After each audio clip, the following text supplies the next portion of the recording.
Hi అండి. ఈరోజైతే చల్లగా ఉంది వాతావరణము. వర్షం పడతా ఉంది, బాగా చల్లగా ఉంది. ఈరోజు ఏదైనా విడివిడిగా తినాలనిపించింది. నాకైతే కనుక కొంచెం వెరైటీగా రైస్ చేసుకోవాలనిపించింది.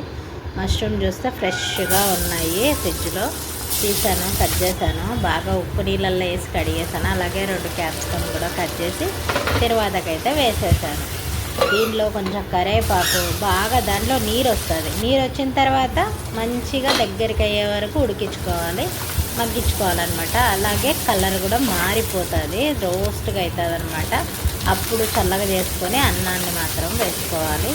అలాగే కొంచెం కలిపిన తర్వాత కొంచెం సోయా సాస్ వేసుకోండి, కొంచెం ఎక్కువ వద్దు, కొత్తిమీర, కారము, అలాగే ఉప్పు. ఇంకా చూడండి ఎంత బాగా వస్తుందో మిరియాల పొడి. అలా వేసుకొని వేడిగా తింటూ ఉంటే సూపర్గా ఉందండి. దానిలో ఉల్లిగడ్డలు పెట్టుకొని తింటే సూపర్.